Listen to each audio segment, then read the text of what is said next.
school in Concord, Massachusetts. Flunked me in reading. But I was really good in sports, and it turned out pretty well, right? So I immediately went home, and I told my bride, I said, Kath, I'm going to be the MC. And she goes, oh, really? I said, yeah, why? What's the matter? She goes, oh, if you get up there and embarrass yourself in front of Father Shanley and all those people, that's not going to be good for your career. And, you know, you have to work a few more years to make sure we have the lifestyle. There's my beautiful bride over here, right? So I immediately said to her, well, give me some advice. And she goes, well, first of all, whatever you do, don't be charming. I said, okay, I can do that. She said, and second of all, don't be humorous. I said, I can do that. And then she said, and most importantly, whatever you do, don't be intelligent. She said, just be yourself. Everything will go just fine. So I'm thrilled to be here tonight. So now it's my time to bring passion and energy. And these are my teammates. I go everywhere with them because I love being around young people that give me passion and energy. And if Coach Cooley was here, he'd want me to ask you to give your best Go Friars on the count of three. Ready? 1, 2, 3. Go Friars! What do you think? She said, we can do better, all right? Now, we play URI this year, and I want them to hear this down in, what's that town they live in? I don't mention that town. That doesn't come out of my mouth. All right, ready? One more time. 1, 2, 3. See? So we're going to have some fun tonight? All right, so now I have to go over and try to read. I'll do my best. Thank you. Go Friars. Go Friars. Go Friars. Go Friars. All right. Go have some fun. All right, so I have to set the stage. So first of all, I want to welcome our Dominican community, leadership donors, St. Dominic Society members, faculty, staff, students, alum, and all the Friar faithful. So here's a preview of tonight. It's an incredible opportunity to watch the premiere of a tremendous film, The Promise of Providence, produced and directed by one of Providence College's most accomplished and beloved alums, a 30-year Today Show correspondent, Mike Leonard, and Mary Kay Wall, an adopted member of the Friar family. Yeah, give them a nice round of applause. This is going to be a phenomenal film. Phenomenal film. We will also have a short intermission after the film, and then we'll come back for the second memorable part of the evening, a performance by the #1 selling jazz artist in the world today, trumpeter Chris Bodie and his band, right? Chris Bodie. So, you know, everything comes through Friartown, and our great friend Father Morris told me one time, a long time ago, he said, Bob, God brings those people to Providence College when it's their time. And this is Chris Bodie's time, and it literally started 40 years ago, and this is a true story. My beautiful wife, Kathy, grew up on Northwest Norwood, so I remember that, Northwest Norwood, and Chris Bodie grew up on Northwest Norwood in Corvallis, Oregon. And I called Kathy's sister the other day, Ginny, and I said, do you know anything about Chris Bodie? And she goes, yeah. We used to walk to junior high school to the bus station together every day, and he played his trumpet to the bus station, at the bus station, and back home. I said, what'd you think? He said, it was irritating as hell at the time. And I said, but it worked out pretty well for him now, didn't it? Being the #1 trumpet jazz trumpeter in the world. So I'm thrilled to meet him. And Ginny told me to give him a hug and a kiss, but I'm going to let my bride do that for her. So that's going to be a lot of fun as well. Also want to say tonight's celebration will include a number of special features, including the largest birthday cake any of us will ever see, constructed over the past several days at Oak Leaf Bakery in Boston and delivered this afternoon. This cake, 100% edible, depicts our beautiful Harkins Hall, complete with landscape, even Dominican friars made out of fondant. I have no idea what fondant is, but I'm glad to know the Dominicans are made out of it. I'm sure it tastes good. So I learn something new every day, right? We'll cut the cake after the concert later tonight. It weighs 400 pounds. Yeah, 400 pounds, so there's plenty for everybody. Also, before we start officially, the community office, it's thanks to Father Sicard, Ann Molak, co-chairs of the Providence College Centennial Committee, as well as all the committee. Yeah, we'll give them a round of applause. Go ahead.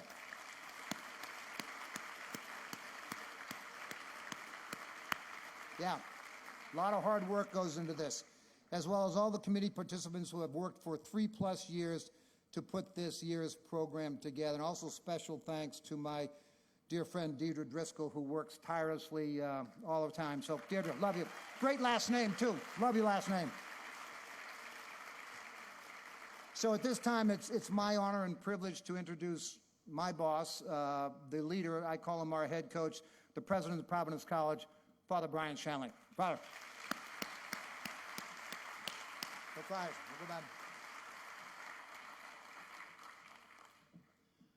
It's a real joy to be here tonight as we mark this 100-year anniversary of Providence College. And I've been looking at these pictures up here at almost all of the events that we've looked on, and I'm reminded of a phrase that we've used on the 75th and the 100th, and that is values that endure.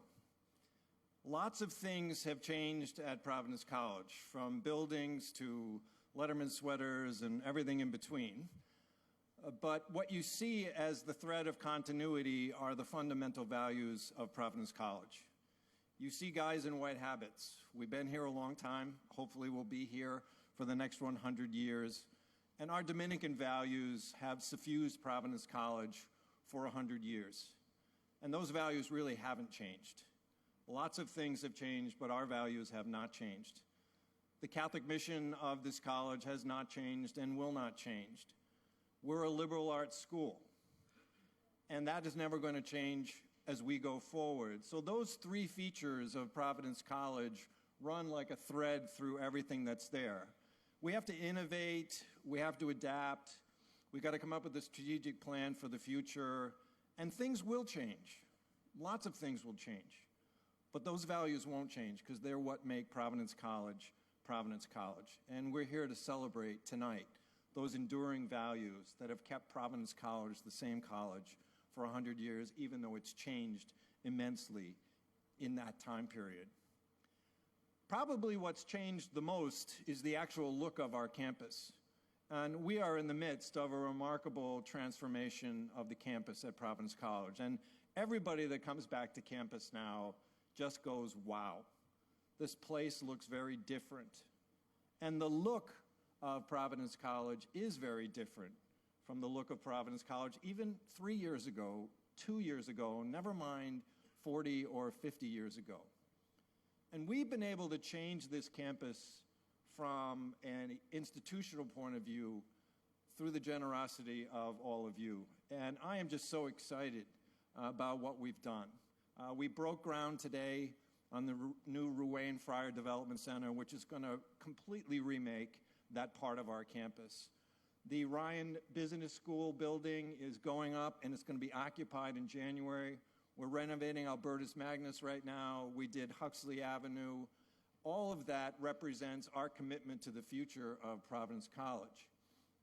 We're #1 in U.S. News and World Report rankings, which I didn't used to care about, but now I do, that we're now #1, and that's a good thing.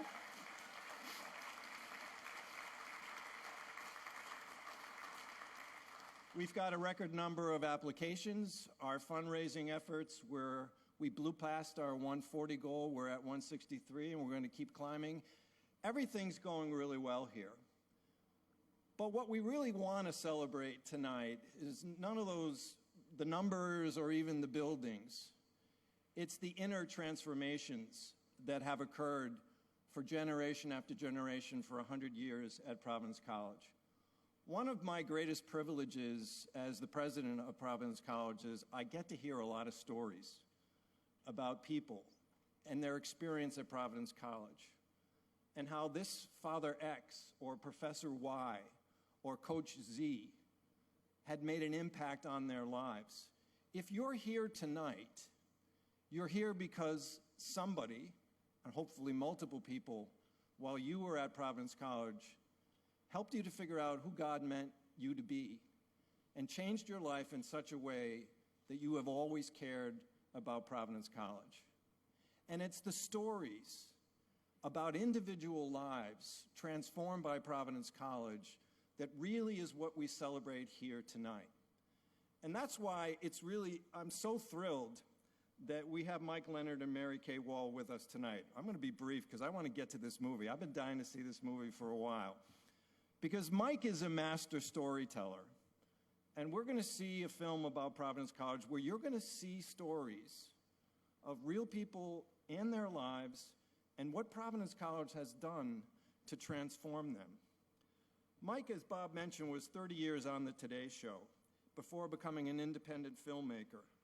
And the thing that I appreciate most about Mike is his ability to tell a story. And I like to think he learned how to do that while he was here at Providence College. And Mike and his wife, Kathy, also sent 4 kids to Providence College. So he really is committed to Providence College. And in a moment, we're going to hear from him. Mary Kay Wall, rather, is Mike's partner. And although she had the misfortune of going to Holy Cross, she saw the error of her ways, and she likewise sent 4 children to Providence College. One of them,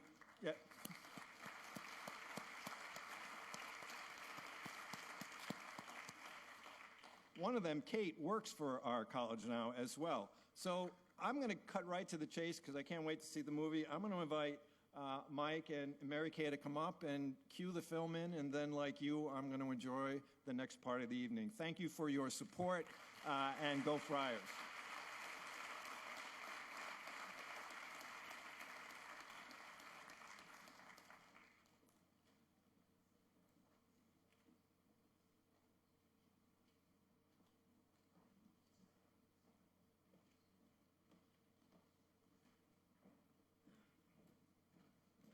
I'll just be very brief and explaining some things about the movie. It's really interesting because not one person from Providence College asked to see this movie before we did it. There was no instructions. There were no you got to have this, you can't have that. And it was an amazing amount of confidence that Father Shanley and everybody who works at the college gave us. Father, do you remember that I got into college on probation, academic probation? And it was old school, very severe probation, eternal and everlasting. And I think the ghost of Father Begley is in here somewhere saying, Leonard, you're not done yet. You goof up tonight, we'll send you back to Chicago. But, Providence, there's a lot of... I talked to the hockey team this morning with Nate, and we talked about adversity. And Providence College was born from adversity, founded in 1917. But because war was going on, and the actual articles of acceptance and getting their college started were sunk on a ship during the war. And so the doors weren't open until 1919. And adversity flows through this story. This is not a linear history. It's not a greatest hits. It's a bunch of small themes, as Father Shanley alluded to, stories of how lives were changed. There's one of the periods that we emphasize is from the mid-60s to the late 70s, where so much change happened. Sports, of course, is important, but sports is a metaphor for every achievement here. There were no cameras in classrooms when spirituality was strengthened or where wisdom was gained. I wish we had it, we don't. So all the sports scenes you see, and again, it's not a list of the great athletes, it's just scenes that transformed the school. Those are meant to be metaphors for all of the other achievements there. Liberal arts, of course, and Providence. And before I wind up, this is how the story, I found out through my years at NBC, that the best kind of truth to tell is the true story. So we didn't have a list of people we had to talk to. And I was asked to speak by Bob Driscoll at the athletic banquet this year in the spring. And a young Hispanic man came up to me, and I was on the podium. He was getting his award, and he shook my hand, looked me in the eye, and said, "Thank you so much, Mr. Leonard. It's an honor to meet you." And I was struck by that. And I saw him the next day. I didn't know who he was. And he said his name is Miguel Bermudez. And I said, "Where are you from?" He said, "Houston." I said, "Wow, that's a long way to go." He told me the story of his parents, came from Mexico. They don't have anything more than a 5th grade education. They're American citizens and hardworking people, and Miguel came here. And like Father Shenley and I have talked about before, his life and their lives are forever transformed. In talking to Miguel, I said, you know, I would like to interview you for this film. So this random, you know, encounter, this providential moment, put Miguel into this film. And I'm just setting up the last scene because while we were shooting the graduation scenes, I saw Miguel's parents here. His dad had never been to the campus, and they were so proud. And late in the day, after, you know, hours after the commencement was over, 5 o'clock, 6 o'clock, we texted him to say goodbye. I said, where are you? He said, I'm on the campus. So Mary Kay and I got in a cab and went to the campus. There was no other person on the campus. Everything was locked except for this one little family. And they were standing in front of Harkins Hall, the original building. And I shot this scene there, and when you see it play out, you know that's a providential moment. And that person was so important to the story. Finally, I want to thank my wife, Kathy, who was, you know, my girlfriend when I was at PC, long-distance girlfriend, who I wrote to every day, and we've been married for 46 years, and so proud of our kids who went here. And I also want to say how honored I am to have this opportunity, because when I came to PC, I came out on probation. I wasn't expected to last, and I did. And I did learn how to speak. I was afraid. This is the truth. I could not raise my hand in class. I was afraid to. I was afraid of saying the wrong answer. And now I get to raise my voice in praise of this remarkable place that changed me forever, changed our children, and I'm just so honored and proud to be the voice to narrate it. It doesn't have all the, like I say, the highlights, but it has, I hope you think, the spirit of what this school is about.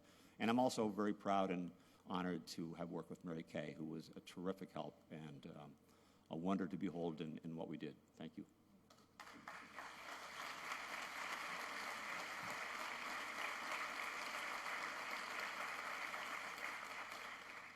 It's a fantastic night tonight, and Mike's right. There were many providential things that happened even in the course of making this film.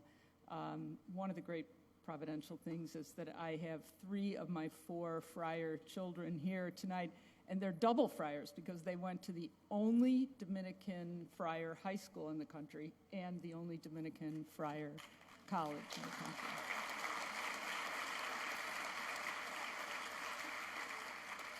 I think the most providential thing about this film, though, was that when the Providence story needed to be told, America's best storyteller happened to be a Providence College man, and he answered the call. And thank God for that, because this...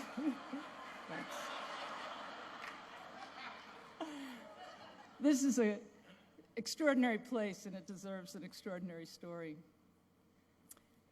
I don't even think the Dominicans tonight know that this is another anniversary, because 101 years ago, almost to this night in October, the Dominican friars of the province of St. Joseph signed on to partner with Bishop Harkins in making the vision of this college on a hill a reality.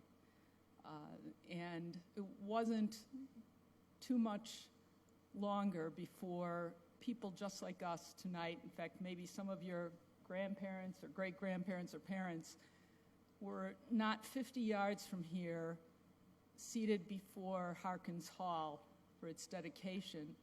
And that evening, that building represented all of Providence College to them. It had the religious aspect, the academics, the athletics, and even a little bit of residential. And they really were filled with awe. You can see it in the pictures. You'll see a picture tonight in the film. And I hope that each of us tonight recaptures that same awe, because when you think of it in your mind's eye tonight, this campus stretches from the bottom of that hill to the top and back down again, and all around either way. Almost 60,000 alums today span the globe, and we have national championships and international programs. It's a life force. It's not an institution. So as we get ready to watch this film tonight, I hope that you feel a special, deeper pride in what it means to be a friar. And to the Dominican friars, I just want to say, I hope this film shows you that what you bet your life on has come to fruition in a way that none of us could have realized. And to everyone else here, I hope that it instills a greater confidence that the world has never needed the witness of Providence College more than it does today. And I hope it instills a confidence that when you give your life over to the promise of Providence, it changes everything, and it expresses all of human possibility. This is your story, and I hope that you see yourselves in it, in all of the people who represent you tonight. Thank you. It's a great honor.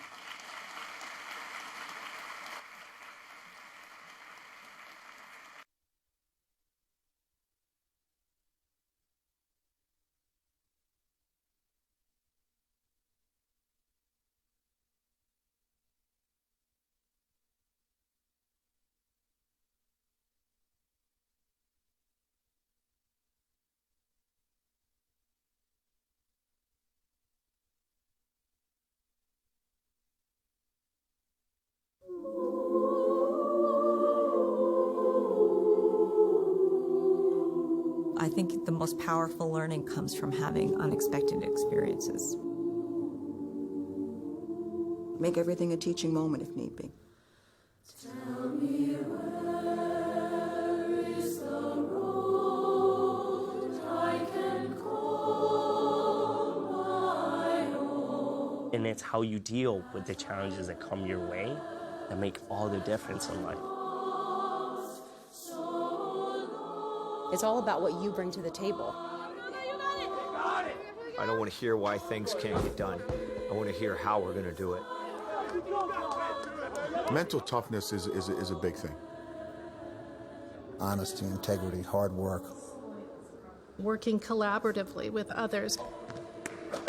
Because everything you do reflects on the team. Incorporate everyone's cultures and put it together and make it one.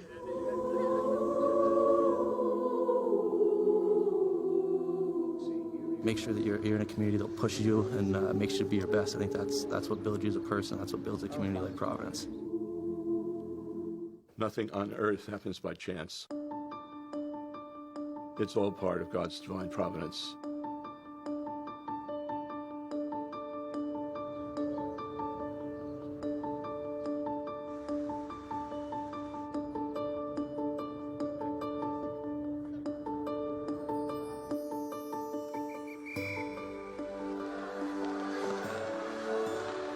Providence, a city, a college, a theological concept of a divine provider, offering all that is possible to all who have lived or will live. An existential chain of seemingly random occurrences, rarely discerned in real time. I think for many people, Providence is something you see more in retrospect than you do when it's actually happening. Because you don't know sometimes the pivotal moment of your life was really the hand of God. But how much of a hand? How much of a help? If all is provided, then what is our purpose? What is our calling? We have to work hard. You know, there's an old adage, just pray as if everything depends upon God and act as if everything depends upon you. You know, God wants us to be active agents, free active agents. But at the same time, we have to know that I'm not the master of the universe. I'm only the president of the college. College willed into existence a century earlier through the collaborative efforts of the Rhode Island Catholic community and two very determined priests, Father Matthew Harkins, Bishop of Providence, and Father James Raymond Marr, leader of the Eastern Province of Dominican Friars. Their dream was to build a school of higher learning to better educate and thus improve the lives of a working-class pool of young men, many of them immigrants or children of immigrants, unable to gain acceptance into other area colleges and universities because of discriminatory admittance quotas. Money was raised, mostly small donations from people of modest means, and in May of 1918, ground was broken for the first permanent structure on campus. A grand 4-story building of Gothic Revival design, which came to be known as Harkins Hall. 16 months later, in September of 1919, Providence College officially began its educational mission with 71 students and 9 Dominican faculty members, an all-male Catholic college open to qualified students of every religion or no religion. The words of its original charter stating that, quote, "No person shall be refused admission, nor shall any person be denied any of the privileges, honors, or degrees in said college on account of the religious opinion he may entertain," end quote. That bold declaration of inclusivity clashes with photographic images of an era in American history when racial and ethnic exclusion was the norm. But the founders' pledge was sincere, the promise kept, as witnessed a century later. I'm not Catholic myself, but it's comforting to know that, you know, my belief and my faith and my ideas or my love of music or whatever is not only accepted, but it's kind of rewarded. An opinion shared by esteemed Rhode Island lawyer and judge Howard Lipsey, PC class of 1957, and former student body president, his Jewish faith recognized and supported by the Dominican friar community. And it was 1953, and there were about 5 of us who were going to go to Providence College and register for freshman week, and we had a problem because the highest Jewish holiday is Yom Kippur, the Day of Atonement, and that was registration day at Providence College. I said, we can't go. We just can't go. So what should we do? We went up to see the dean of freshmen, Father Halton. I'll never forget his name. Told him the problem. I said, "Father, we can't come." The integrity of true belief, honored by an open-minded Dominican who replied, "Don't worry about it. You go to your synagogue. It's a high holy day. I understand that. And I will make sure I personally register each one of you." And he did. And that was my opening to Providence College. The only college in North America administered by Dominican friars, the Order of Preachers. Preachers who are also scientists, business experts, authors, psychologists, artists, philosophers, theologians, historians, and much more. An intellectual force 8 centuries in the making, dating back to some of the greatest thinkers in world history. Albertus Magnus, Thomas Aquinas, and the Dominican Order's founder, Dominic de Guzman.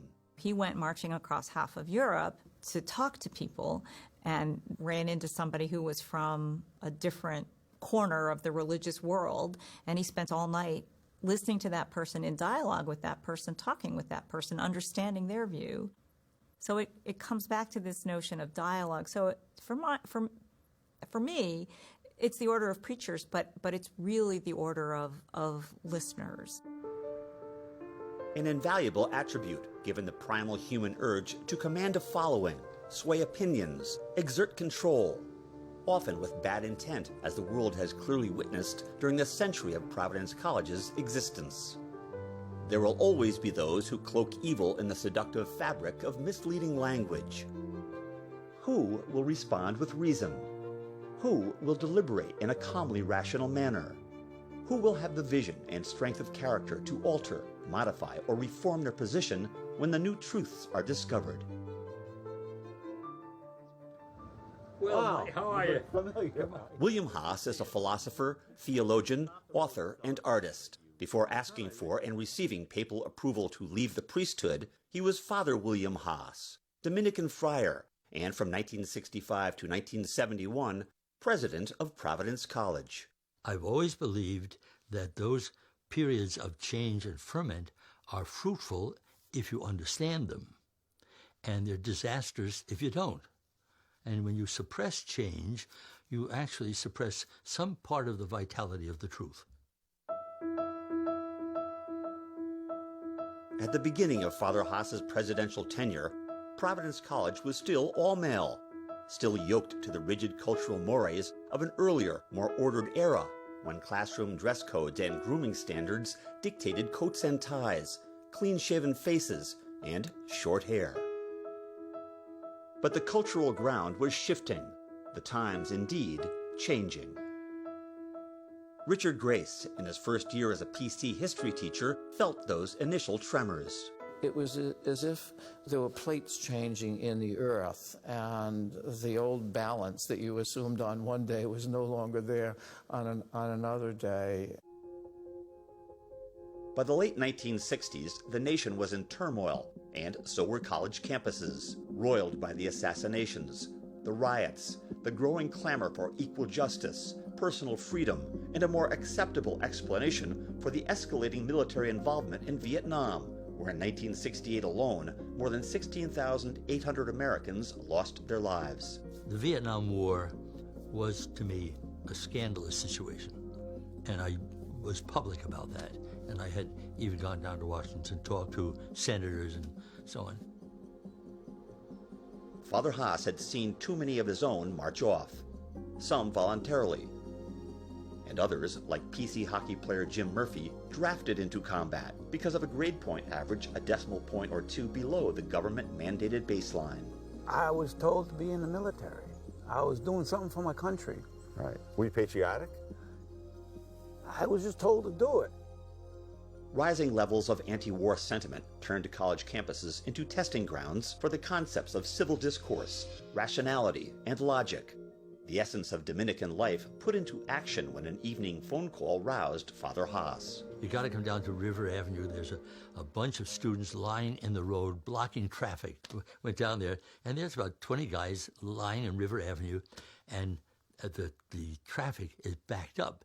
And the people in the cars are getting furiously mad, and they're ready to beat the heck out of these stupid kids. And the cops are standing there wondering what they're supposed to do, because the cops couldn't handle that crowd of people. So I say to myself, well, I've never learned anything about this in the Summa Theologica of St. Thomas. So I kneeled down and I talked to a couple of kids, and I said, look, you proved your point. I agree with you. Get up and walk away, and you won.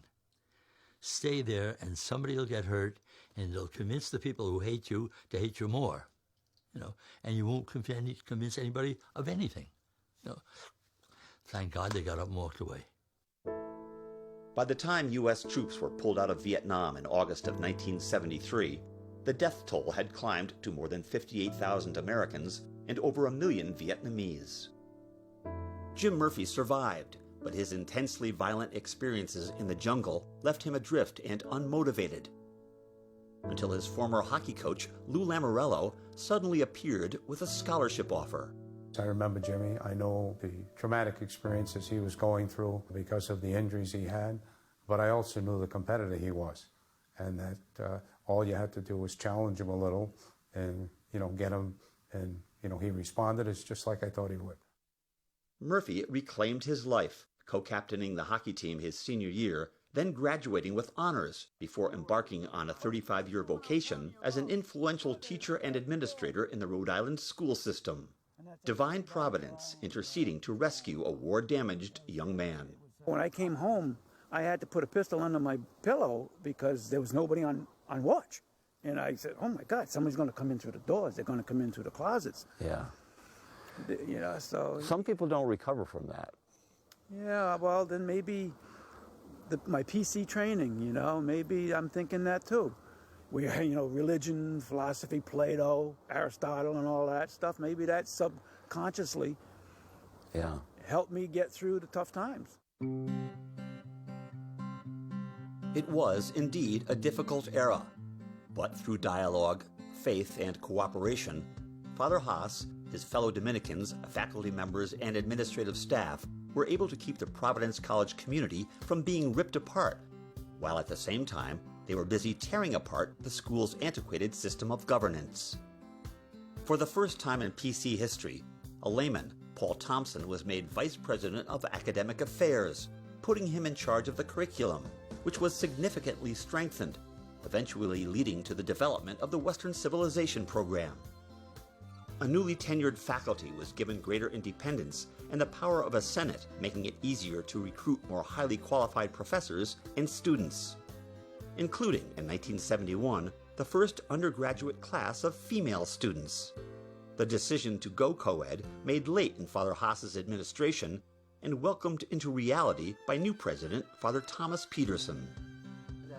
And Manchester Molak, PC's special assistant to the current president, Father Shanley, was one of those trailblazing women. I was in that first class, and there were maybe 280 of us. I had come from an all-girls Catholic high school, so it was a very different environment to walk into a classroom and be, next to maybe one other woman in the classroom, or be the sole woman in the classroom.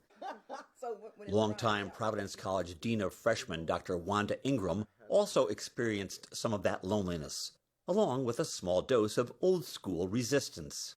I can remember going into one class, and he was a priest, and I mean, I'm being filmed, but it was a priest, and the first thing out of his mouth was, "The school's gone co-ed, I'm not happy about it." And I looked around at some of the guys who I'd already made friends with and said, "So what are we supposed to do now?" What they did was what they had already done to gain acceptance into Providence College. They excelled in the classroom, proving their intellectual worth and lifting everybody else by their example, as noted by Father John Peterson, longtime administrator and teacher, and younger brother of former PC president, Father Thomas Peterson. Everything became better. Classes became better. The general manner and demeanor of the men on the campus became better. The changing human dynamic coincided with the opening of new facilities. Phillips Memorial Library, McVinney Hall, the Slavin Center, and then Schneider Arena. It was a wondrous period in the school's history, a triumphant time of extraordinary growth, influence, and rising degrees of excellence, academically, athletically. Father Thomas Peterson could not have been happier. PC was making news, nationally, internationally, and the news was good. Then, the fire.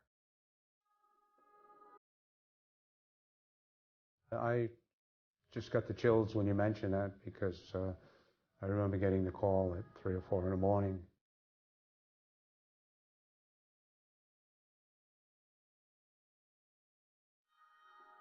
If that was the most tragic thing that has ever happened to us.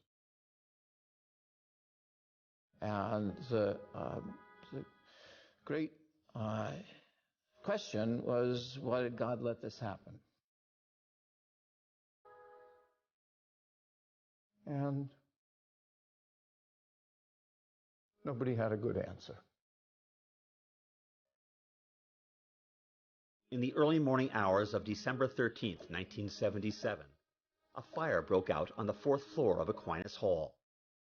10 women died, more than a dozen others injured from burns and smoke inhalation.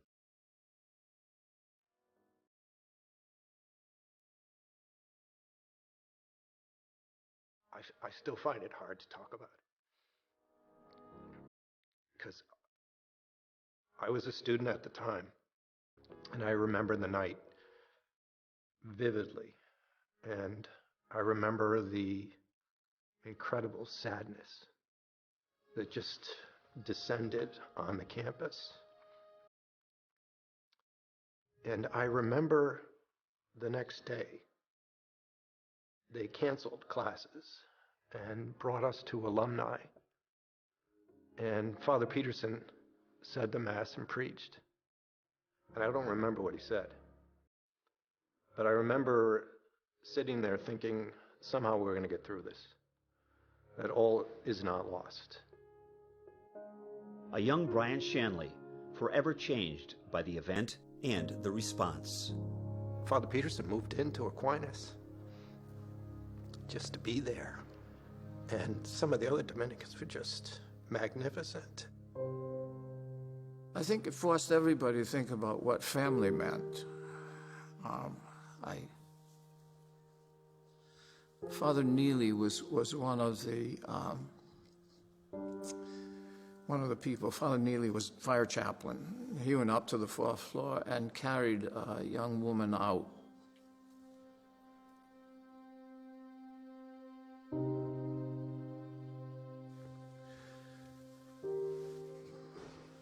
Susan couldn't come back to school for quite a while.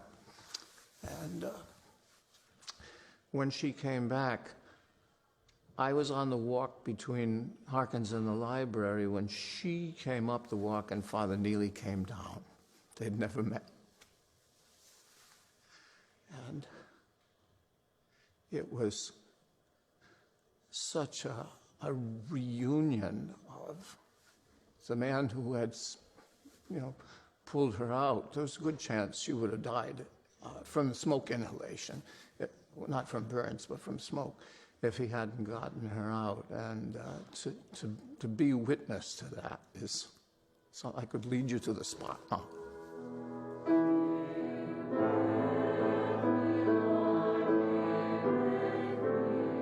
Renewal,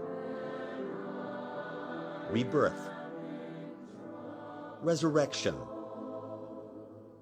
Changes and challenges faced and surmounted by a century of Dominican leaders tied together by their fervent faith in a theology based on resurrection.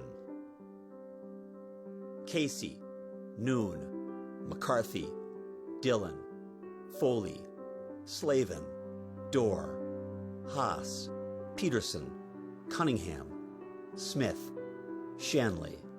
Their collective guidance and example, backed and strengthened by administrators, professors, coaches, and students daring to venture further, stand taller, set their sights higher.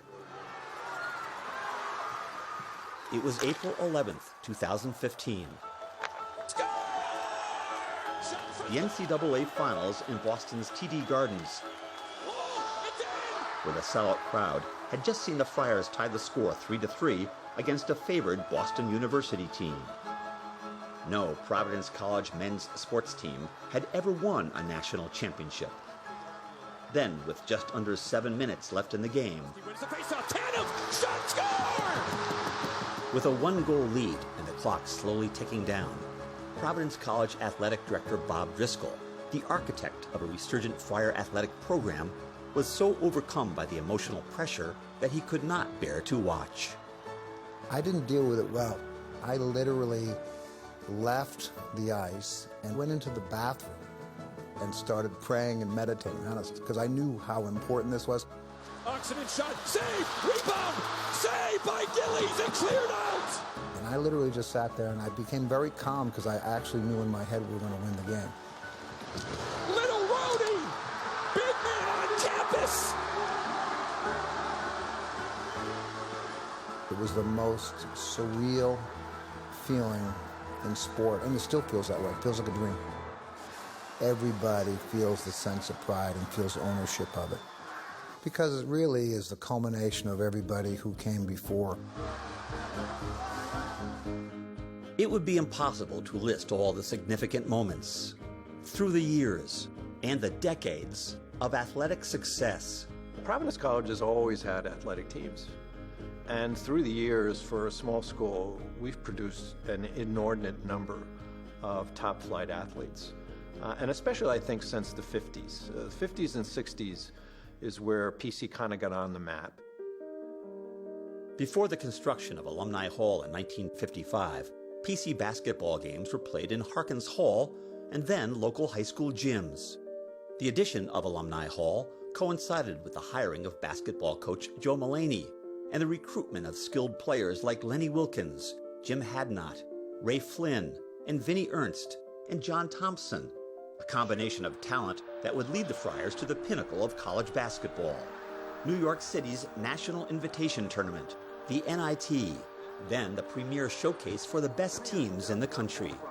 The Friars won the NIT in 1961 and 1963, but the underlying story of more import was the continued presence of African-American players on PC rosters. A noteworthy inclusion at a time when many top programs purposefully kept black players off their teams.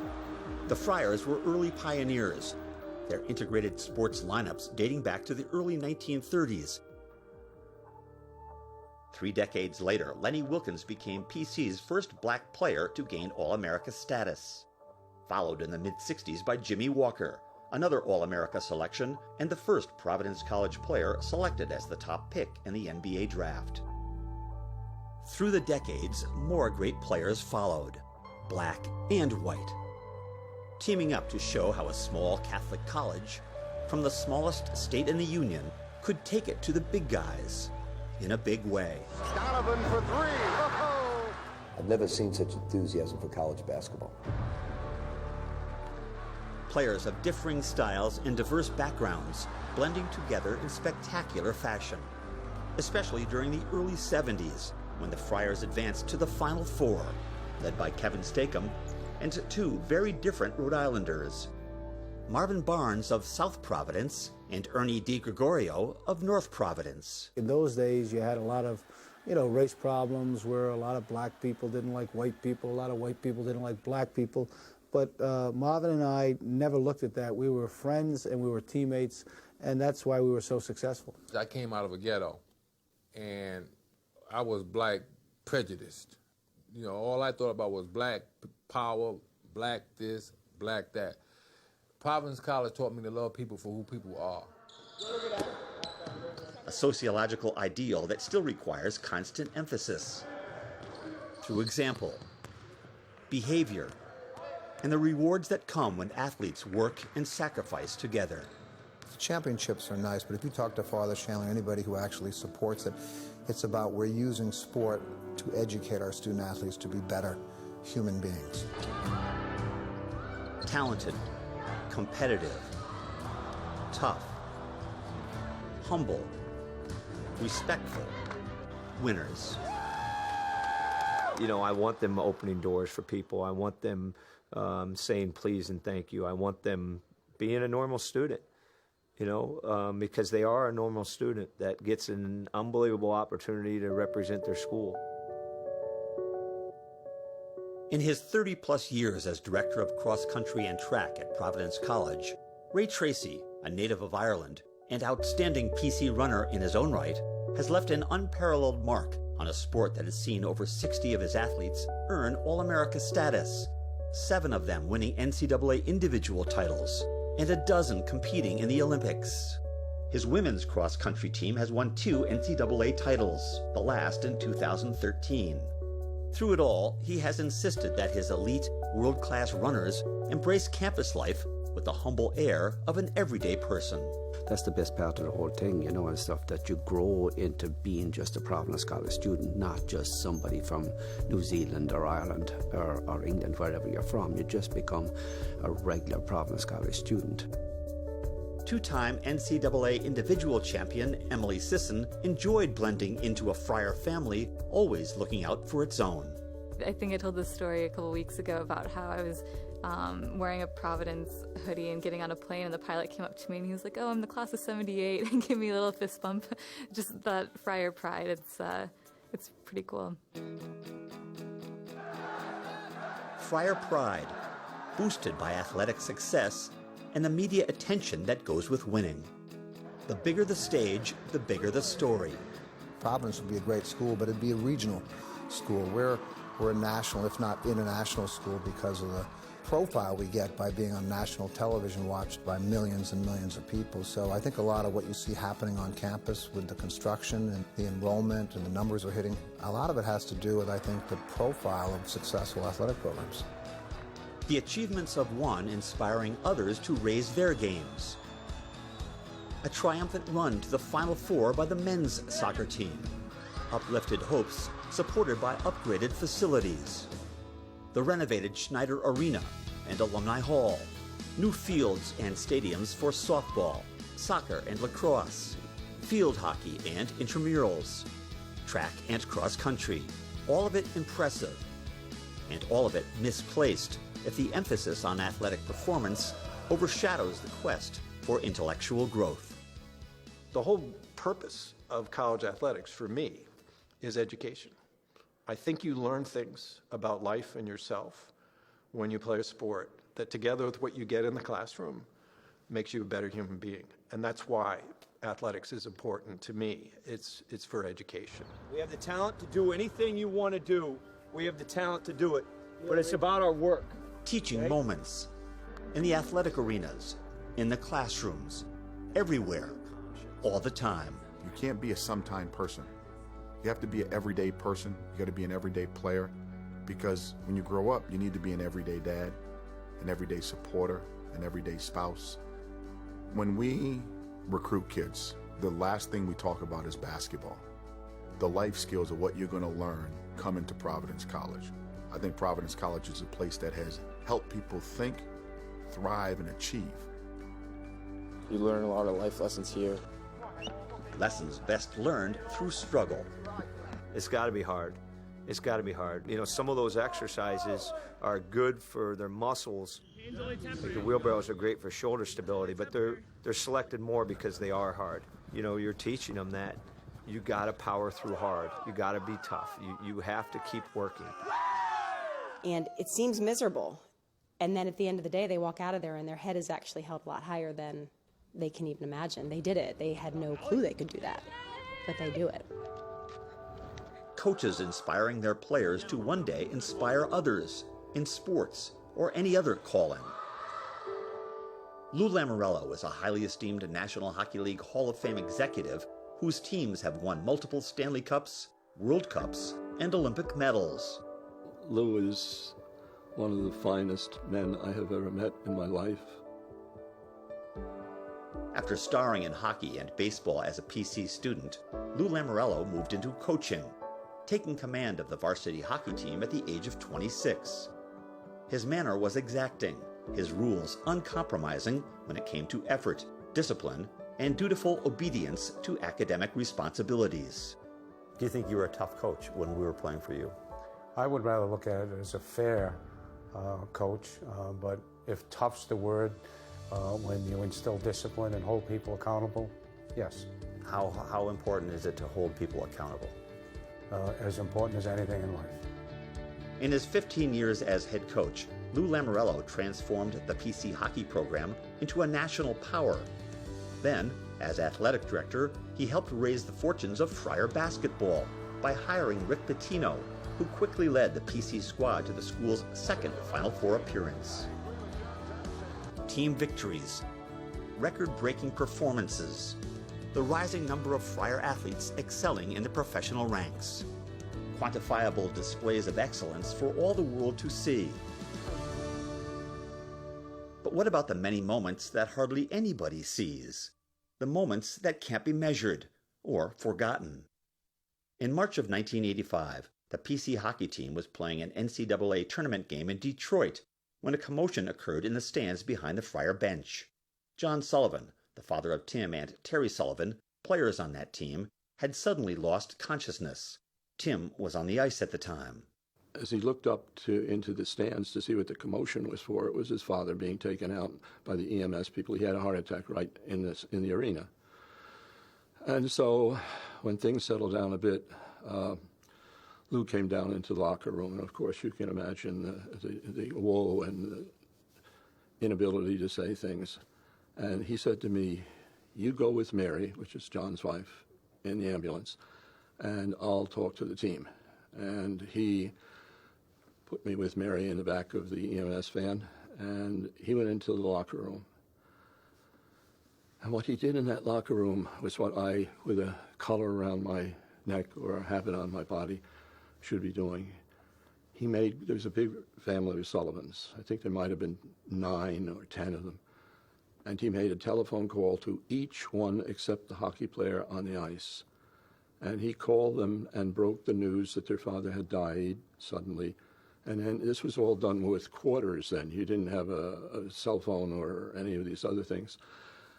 And when he finished making the call to each of the children in the family, and I think there were 9, but I could be wrong on the number, then he started calling back the older ones and saying, this one's going to be fine. You better call her. She's a mess. Who does that? Who does that? Providence College people do that. Some of the stories I've had of parents who have felt so supported in dealing with the loss of a child because PC is a family and we embrace them. And when you see, as I've been to too many funerals, but when you see 100 kids from Providence College make a 4-hour trip to go to a young man's funeral, and unfortunately that happened last year. And we had buses of kids. We didn't tell them to go. They went. And the parents were just so moved. by all the support that they had from PC. It just helped them to get through. And that's, you know, to come back to what are the intangibles of Providence College, it's busloads of kids going to a funeral. Honoring life by supporting each other, then doing what it takes to live up to one's potential. Best efforts are sometimes not enough when coveted hopes are misaligned with the particular talents required. A disappointing realization that, when honestly assessed, often becomes a springboard to an even higher calling. Father Nicanor Austriaco earned a PhD in biology from MIT before becoming a Dominican priest and a doctor of sacred theology.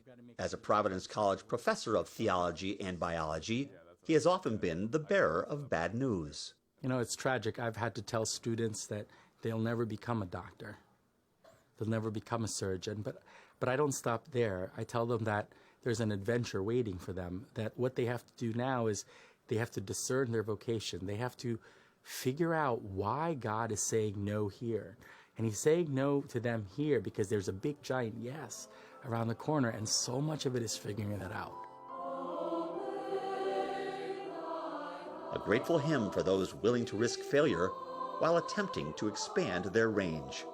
Professor of Music T.J. Harper welcomes anybody, regardless of their talent, to participate in his various choral groups. It is a wonderful thing to see them succeed, and even to see them in the moment support one another when they know they've made a mistake, when they know something wasn't quite right, and you feel that energy. It's almost like a surge, like, okay, now we have to try even harder. Finding the strength to pick yourself up when the burden seems too much. Having the grace to be thankful for the opportunity to be tested and to make it through. Miguel Bermudez, a business management major, grew up in Houston after his parents had left Mexico for a better life in America. In his free time, he teaches English to the school's Spanish-speaking cafeteria workers. When Miguel was 2.5 years old, he was diagnosed with leukemia.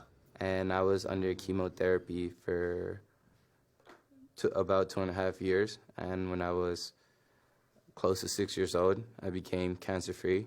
Thank God. Any little moment, I'm eternally grateful for. When I pray before I fall asleep, that's the first thing that I say. Thank you, God, for giving me a second chance to live. For Arlene Baez, the struggle was brought on by external forces during her junior year abroad in Paris. She was interning for the French Ministry of the Interior when terrorist attacks killed 130 people. Arlene's passion for living was shaken, but through help, she has gained a new source of strength.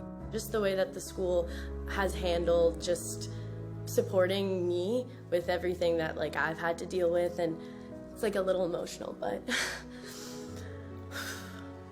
it's just rewarding when people understand and people are there and people are listening and people care, And I wouldn't have never had any of those opportunities without being here.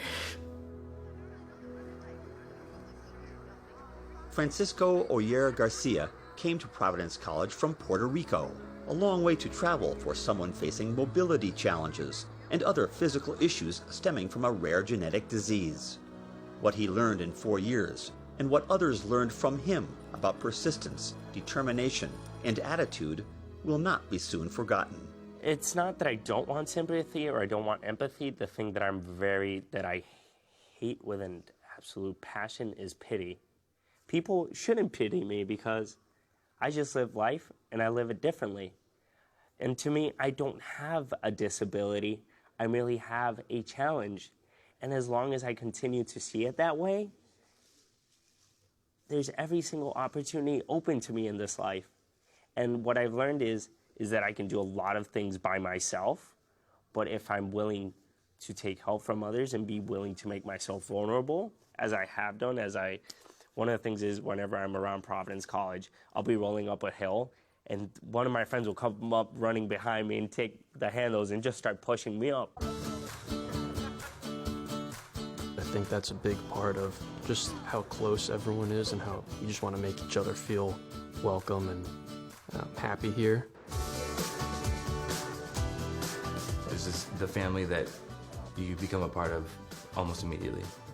The first time I stepped foot on campus, after I was hired, I'm not kidding, every single person I passed, they looked me right in the eye, they smiled, and they said hello. There is a spirit here. Can I define it? I don't know, but it's damn good. Damn good. Providence College was, is, and will always be special to me because, you know, it's where I grew. I went into college as a 16-year-old, and I had a priest named Father Schneider, who the rink is named after, who sort of took me under his wing, and I think helped me along at a time, you know, where I was so young. And I felt then, and I always felt that when I was in the position that I would be in, that it was important for me to help people, because I don't know where, in what direction I would have been if it wasn't for Father Schneider. Where would we be? Where would they have been without the guidance of another, earlier person of influence? Someone lighting the way. Someone committed to the truth, or in Latin, veritas, a word seen all over the Providence College campus, on a crosswalk, in a window, above a door, on a light fixture, omnipresent reminders of an ideal to strive for, but also, in a more sobering light, provocative suggestions to accept the truth about our own failings. Like many other institutes of higher learning, Providence College fell into a pattern of attracting and accepting too many students of similar ethnic, economic, and social backgrounds. Progress has been made, and in recent years, PC's sociological mix better reflects the shifting cultural patterns of American society. But there is more work still to be done. It takes time. It's one of the reasons why I came back to work in the first place here, because if you keep saying to yourself often enough, why don't we, or they should, then why not be a part of it as to why we don't do it, or why shouldn't we do it? We've done well with increasing diversity, but now we need to work really hard to make everybody feel like they're included here on our campus. And that's what we're working hard with the students to do, to get better and to be even more inclusive than we have been. It's not necessarily just we're going to have this group of people, this group of people, and this group of people, and all think in one way. I think what it is, it's more of, you know, having different groups of people, but, you know, accepting and being comfortable with different views, different, you know, sides of the story. Satyam Kanal came to Providence College from Nepal, bringing with him a flexible worldview shaped by his belief in Hinduism. Ever since I've gotten here, the overwhelming feeling of welcome and helpfulness that I've felt here, I've just felt at home, like right since I landed. It's just been like, oh, I'm here, and you know, it just feels right. Every time you're exposed to new people, you listen to their story, you listen to their beliefs, that only like affirms, changes, makes you grow, and it's all about growth. Peace I leave you, my peace I give you. There is, of course, no wavering about PC's identity as a Catholic college, a Catholicism rooted in participatory acts of compassion. As a PC student, Dave O'Connor, class of 2014, co-founded a program to distribute surplus cafeteria food. And we act in a way which Jesus acted in the Bible when people said, I need to be healed, can you heal me? Jesus didn't pull out a form and say, what's your income statement? How many kids do you have? And all these questions. Instead, there was a need, and he responded with love. Gospel messages witnessed and absorbed firsthand. And I think that's the beauty of Pope Francis right now. He has struck such a resonant chord with so many people, and he's done it by just exuding the gospel of mercy. You know, one of the first acts that generated so much publicity for him was when he picked up a child who happened to be the son of a Providence College professor in Rome that year. And Francis picked up his son, Dominic, and hugged him and embraced him and gave him a kiss. And it hit the world. Here's the Pope stopping the Pope-mobile and picking up a child and embracing the child. And that says more than an encyclical. because it moves people. And I think what Francis has done in a beautiful way is focus on the gospel of mercy. Dominic's father, Dr. Paul Gondro, a Providence College professor of theology, is well versed in biblical examples of mercy. Not that his students, or any PC students in any classroom, are shown much mercy if they fail to meet the school's rigorous academic standards. In their first 2 years at Providence College, all students, regardless of their major, must successfully complete an intense Development of Western Civilization program, exposing them to the intellectual and political movements, cultural advancements, and significant events articulated through the ages by history's greatest writers, philosophers, theologians, artists, and other influential thinkers.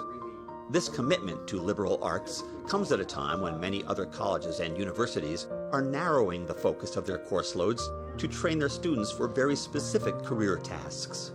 A short-sighted approach, according to Dr. Joan Branham, Associate Dean of the Providence College School of Arts and Sciences and Professor of Art History. If you ask employers, they will always, in surveys, say these are the skills that we're looking for. They really want good writers. They often will say, we will teach you the technology here. We will teach you what we do. But can you write? Can you speak? Can you present? Can you problem solve? That's what they're looking for. Dean of the School of Business, Dr. Sylvia Maxfield, knows from her work experience in the upper reaches of the financial world that a broadened mind is a better mind, which is why she is such an enthusiastic supporter of the liberal arts requirement for every business student. There is no business school like ours in the United States, where our students are taking 4 semesters of Western Civ. I just believe that a broad education and understanding of politics and economics and philosophy and sociology and all of these things, history, I believe that that makes you better able to be successful in business. And it's all about problem solving, pivoting, being agile, being able to look at vast amounts of data and synthesize. How do you learn those skills? Well, you learn those skills in the Civ classroom where you're talking about the Iliad. Aspirations for advancement and growth, fueling a passion for improvement that just keeps building and building.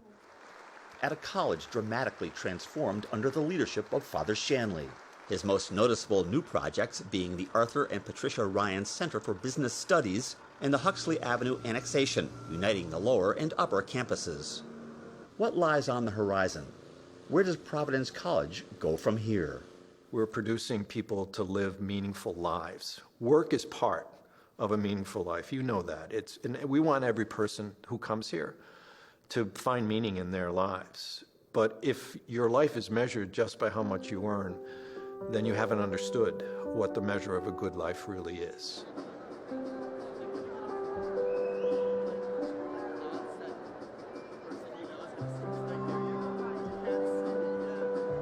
How can a person be so dramatically changed in 4 short years? And how can those who are leaving adequately describe how they were changed to those just arriving?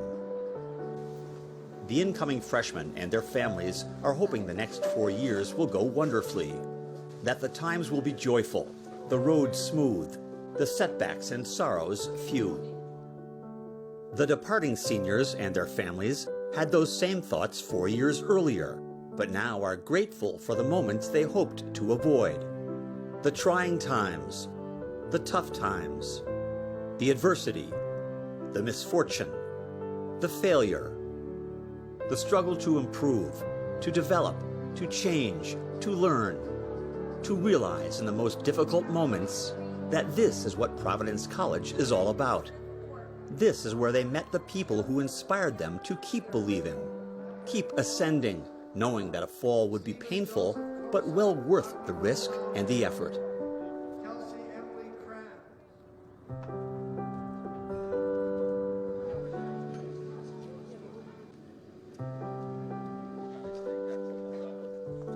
They come carrying more and more every year, the bountiful comforts of home and then some.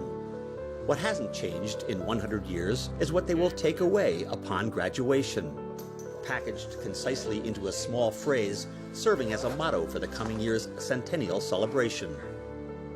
values that endure. And my God, you know, it's just 3 words. And yet when you think about it, how more profound could it be? Just as importantly, Ask Francisco Oyer Garcia or anyone in attendance at the commencement ceremonies for the class of 2016, where Francisco made good on a 4-year pledge to somehow find the strength to lift himself out of the wheelchair and walk the final steps of his magna cum laude journey. An extraordinary scene that lifted his parents and an arena full of people brought to their feet. Francisco's incredulous reaction to the spontaneous show of support said everything about the spiritual power and protective care of Providence. Oh, yes, yeah. Well, it's the only college named after God. He can't lead us too far out of his sight because we named our school after him. What will become of you? A century of evidence suggests a person of great character, intellectual depth, and creative wisdom. Everybody here is destined to be great because we have the opportunities to be. We're allowed to be great. You know, this is a place of greatness. The opportunities awaiting Miguel Bermudez were not made available to his parents, Jesus and Cecilia. The economic realities in Mexico forcing both of them to go to work before finishing middle school. This is why they came to America and became citizens. This is why they worked long hours and saved what they could. Still wearing his graduation gown, Miguel, his mother, father, and sister Kimberly returned to the campus for one last emotional look at the college that has changed his life. The college that began its life as the educational savior of immigrant families from a different era. Me sentí orgullosa. Proud. Y bendecida por Dios. Blessed by God. De ver lo que con su ayuda pudiste lograr. To see what with God's help I was able to accomplish. He has something he wished for years, and finally it's his turn, the better days. You gave something to the school, and the school gave something to you, right? School gave me a new home. I gave the school a piece of my heart. It's man, to be able to say that Providence, New England, was my home for 4 years. Oh my goodness, it's just something that I got so much more than what I expected. And all praise to God because it's beautiful. It's Providence. It's Providence. It's Veritas, the truth.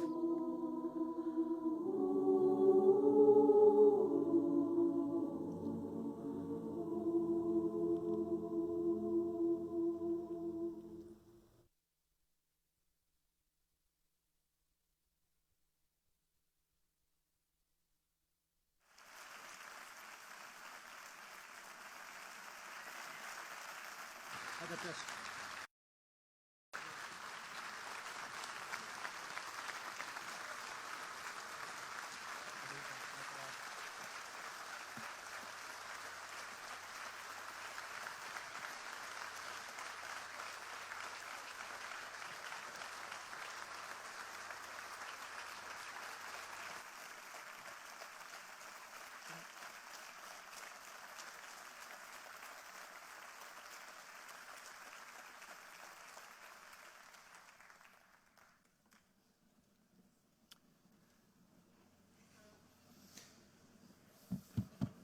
Well, I told you it was going to be a great day to be a friar. Mike and Mary Kay, thank you for helping us all fall back in love with Providence College. Unbelievable.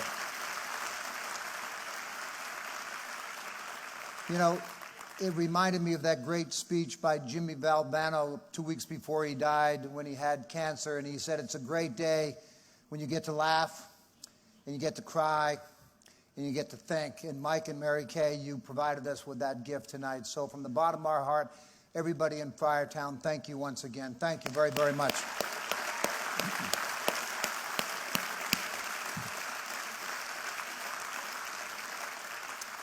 So what I would invite you to do is take a 20-minute break, and my coaches would say if I give you 20 minutes, you have 20 minutes only. So use the restroom, enjoy yourself. We'll come back and we'll celebrate a great concert by Chris Bodie. So thanks and enjoy your break. Go Friars.